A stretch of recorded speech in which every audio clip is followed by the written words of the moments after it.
Sinipat akong mag-ano.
Malamig yung ano guys, malamig yung hangin.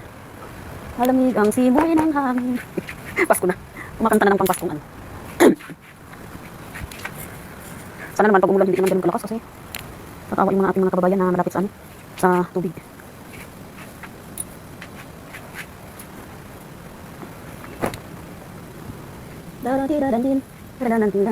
Ito mabilis lang tumatuyo kasi malakas yung hangin. Lalabahan ko na ng kaunti-unti guys kasi katulad na yun is umuulan. May bagyong parating so kaya kong magtambak ng labahin. Kasi mahirap kapag maraming labahin. Sigurado na. Ako din mahirapan kapag sobrang daming labahin. So laba lang laba. Hanggang gusto maglabay. Maglaba ka ng maglaba. Laba dami. Laba mo. Ito yung mga damit na ito yung mga dala ng galing sa kondo. So naglaba dami ako para ano hindi masakit sa mata. Hindi ko pa nakuha. Kaya ako magsakit dyan kasi tamad ako mag-akit-akit eh. Masakit yung aking tuhod. Tuhod ni Aling ano. Ni Aling Luray. Pero pag matanda naman masakit. Pero alam niyo ba guys, nag-exercise ako, nawawala yung sakit ng tuhod ko.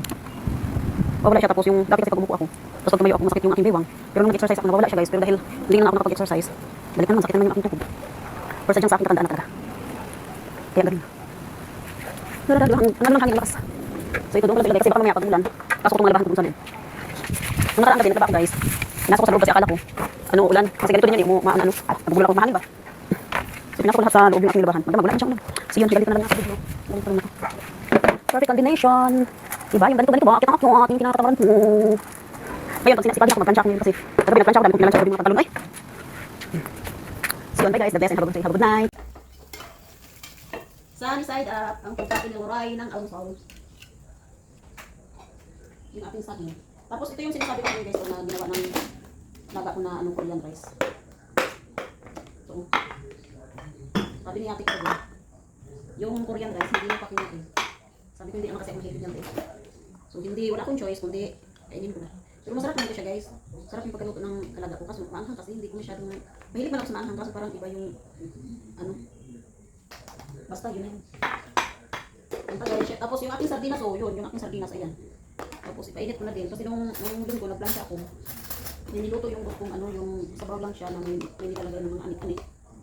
So hindi ako satisfied. So bukas ako ng sardinas, yung kinain ko. Diskarte. Pag hindi ka marunong dumiskarte sa pagkain, gutom ka talaga. So ito yung pang-partner ko sa painit ko naman. Ito ang kasara ko dito eh.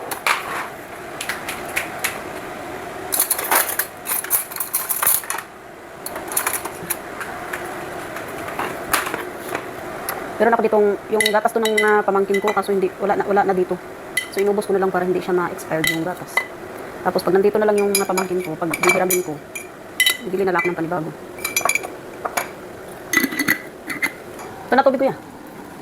Magkape ka?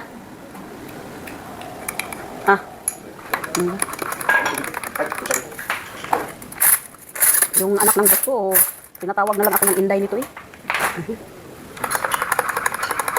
Ilang taon ka nga nun kayo na tinatawag na ako ng guide ko eh. Bata pa siya guys, tinatawag na niya akong guide. Pero sa Bisaya kasi pag tinatawag ng ganun is, ano yan ko, pagalang pa rin ko kasi yung... Oo, tama naman ang Inday. Yung panganay namin is, tinatawag talaga namin is Inday. Inday. Si mami mo? Inday siya, kaya si Uncle Dodo. Ah. Inday naman si Mami. Inday kay Uncle Barachay. Oo nga. Wala namin. Sa Bisaya. Sabta.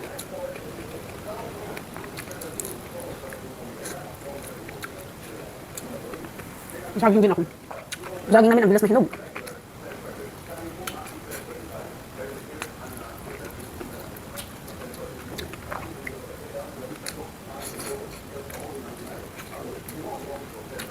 Dami.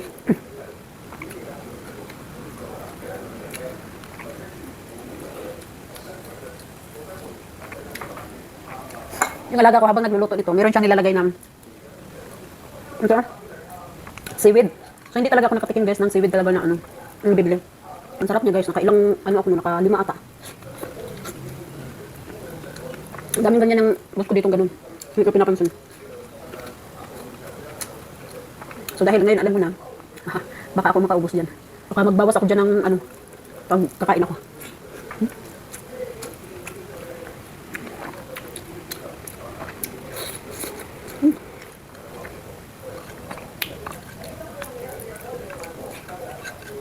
Hindi pala siya masyadong maanghang yung ano.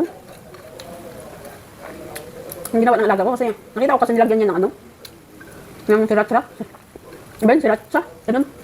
Yung sriracha maanghang yun. Hindi pala. So yun na rin yung tanghalian ko guys. Tapos yung hindi ako magluto ng tanghalian ngayon. Kasi yung mga alaga ko mag-Jollibee lang daw sila.